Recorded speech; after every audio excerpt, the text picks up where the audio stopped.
Selamat siang semuanya. Kami dari kelompok 5 akan menjelaskan tentang materi menjadi ciptaan baru. Kelompok kita beranggotakan saya Jet Arga Gultom dan saya Cantika Syifarahmania. Dan di sini seperti yang sudah Jack bilang, kita akan membahas tentang menjadi ciptaan yang baru. Nah, sebelum kita memasuk kepada video podcast ini, mari kita bersatu dalam doa. Ya Tuhan, Allah Bapa kami yang bertahta di dalam kerajaan surga, terima kasih atas hari ini yang cerah ini, karena Engkau telah memberikan kami kesempatan untuk mengerjakan tugas kami dan memberikan kami kesempatan juga untuk menjelaskan ya Tuhan tentang bagaimana menjadi ciptaan yang baru. Tuhan, kiranya Engkau menyertai kami dari awal hingga akhir video ini. Kami juga berdoa kepada para penonton yang akan menonton video kami, kiranya Engkau memberkati mereka agar mereka pun merasa terberkati setelah menonton video kami ya Tuhan.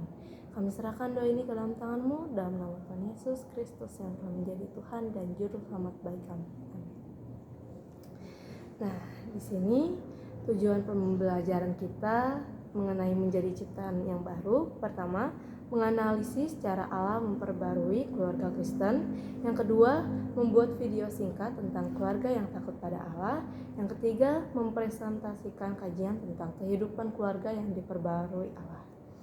Nah, di sini sebelumnya aku mau nanya nih ke kamu, Jet. Menurut kamu, apa yang dimaksud dengan ciptaan yang baru? Aku pernah baca di Alkitab, yaitu 2 Korintus 5 ayat 17. Jadi siapa yang ada di dalam Kristus, ia adalah ciptaan baru. Yang lama sudah berlalu, sesungguhnya yang baru sudah datang. Jadi menurut aku tuh ciptaan yang baru ini tuh mencakup perubahan total, baik dalam pikiran, dalam fisik, dalam sikap, bertindak, apapun itu, dari yang lama, yang jelek-jelek, berubah menjadi yang baru.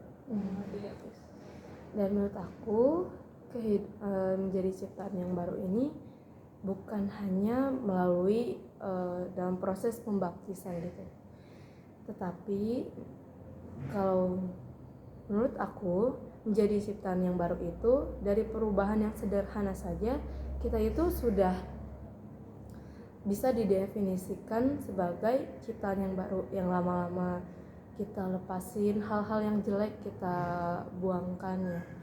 Dan yang baru itu seperti hal-hal yang baik kita masukkan ke dalam diri kita, dan hal baik yang tertanam dalam diri kita dari lama itu tetap kita pertahankan, dan kita menambah hal-hal yang baik itu ke dalam diri kita gitu. Lalu menurut aku juga ciptaan yang baru ini bukan seperti lahir kembali gitu. Ini lebih mengarah kepada iman. Hal-hal apa saja yang kamu pernah lakukan di masa lalu yang ternyata tidak mencerminkan hidup sebagai ciptaan baru? Nah, yang pernah aku lakuin nih, yang relate sama aku itu, dulu itu aku lebih mengandalkan diri sendiri daripada Tuhan. Yang apa-apa serba khawatir, serba kepikiran lah ini itu gimana. Tapi semakin kesini aku semakin sadar, dan aku pernah tertampar sama salah satu khotbah dari pendeta di gereja aku sendiri gitu. Dan aku pun juga kayak ngerasa, oh benar juga ya, aku tuh seharusnya hidupnya tuh gak usah khawatir gitu. Aku kan punya Tuhan gitu, aku punya Tuhan yang bisa diajak komunikasi melalui doa. Dan selain itu aku pernah bersikap egois, aku pernah berbohong gitu. Ya sebagai manusia jujur ya, nggak ada yang pernah berbohong gitu, kecuali Yesus dalam wujudnya yang menjadi manusia.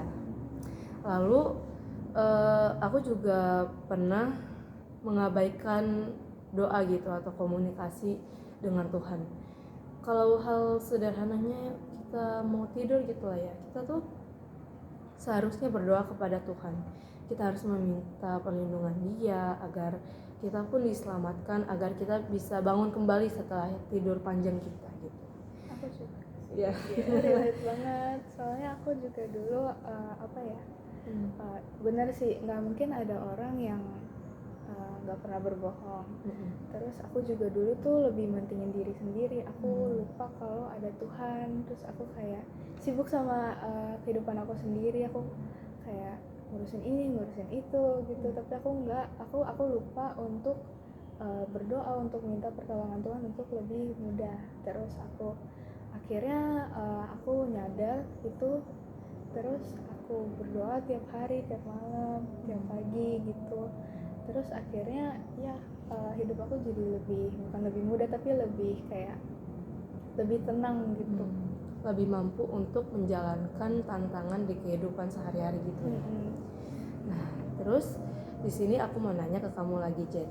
Langkah apa sih yang harus dilakukan agar kamu bisa nih meninggalkan kehidupan lama yang buruk dan menata menjadi kehidupan yang lebih baik gitu? Menurut kamu kayak gimana?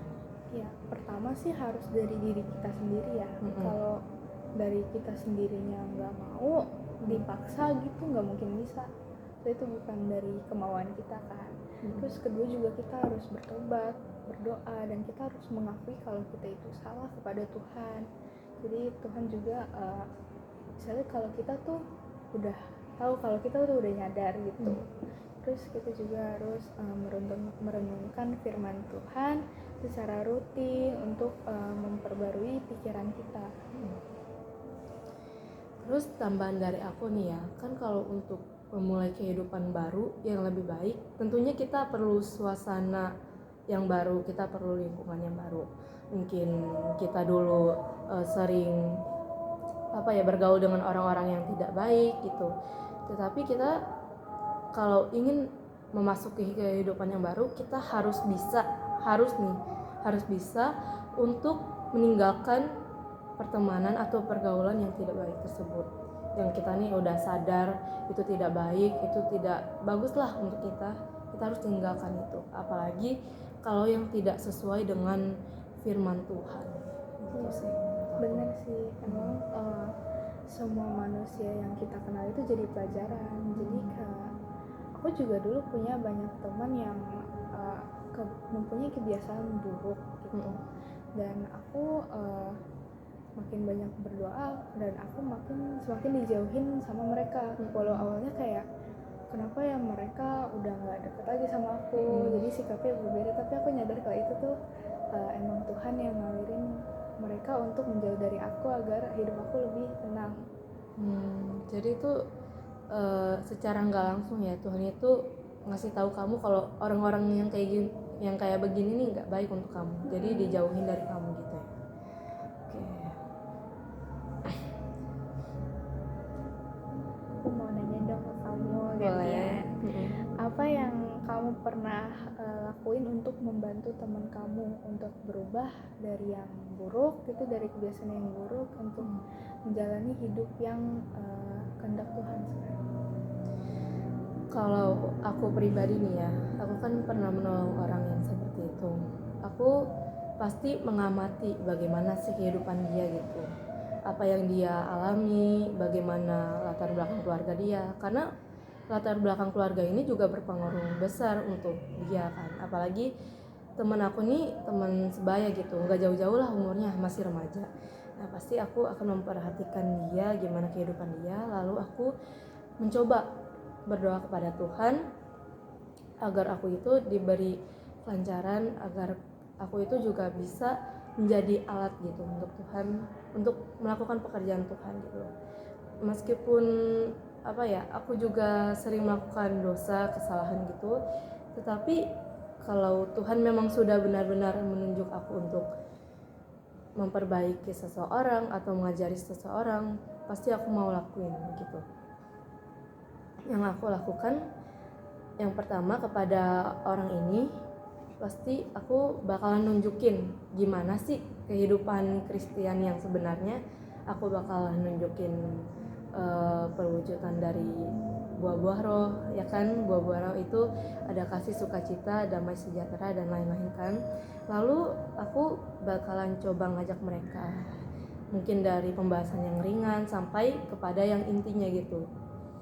Terus yang ketiga ini aku bakalan mencoba untuk mengetahui bagaimana sih kehidupan mereka menurut pandangan mereka gitu loh.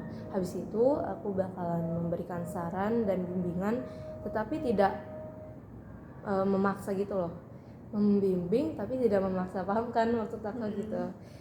Terus yang terakhir, kalau mereka mau berubah menjadi lebih baik, pasti aku akan dorong mereka, aku kasih semangat mereka supaya mereka pun ada motivasi gitu untuk berubah menjadi lebih baik gitu. Biar dia nggak ngerasa kayak percuma berubah gitu. Terus ada lagi nggak yang mau kamu tanyain ke aku? Aku sih mau nanya gimana cara Allah memperbarui keluarga Kristen. Kalau Allah sendiri ini sebenarnya agak rumit ya dijelasinnya. Jadi Allah memperbarui keluarga Kristen itu melalui kasih karunia-Nya, ya kan? Dia itu bakalan memimpin setiap anggota keluarga untuk hidup di dalam kasih. Nah, mungkin Tuhan itu nggak bakalan memimpin setiap anggota keluarga hidup di dalam kasih, tidak secara langsung, tetapi pasti secara batin, secara hati kita gitu. Jika kita mengundang Tuhan di dalam hati kita, di dalam anggota keluarga masing-masing, pasti Tuhan bakal masuk.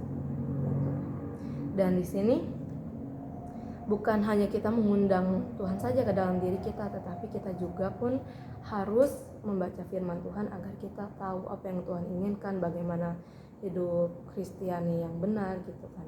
Di dalam Amsal itu banyak nasihat kan, terutama untuk orang tua, untuk suami istri, untuk anak-anak juga gitu. Gitu aja sih.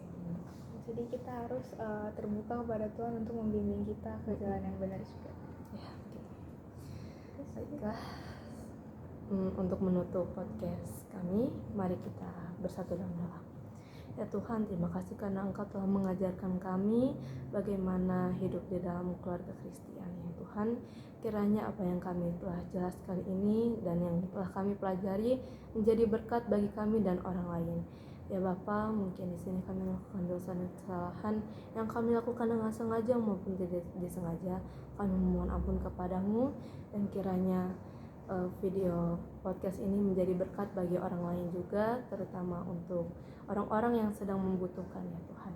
Kami serahkan doa ini ke dalam tangan-Mu dalam nama Tuhan Yesus Kristus yang telah menjadi Tuhan dan Juru Selamat bagi kami. Amin. Ya, baik. Ya, sekian video podcast dari kami. Terima kasih. Tuhan Yesus memberkati. Sampai jumpa.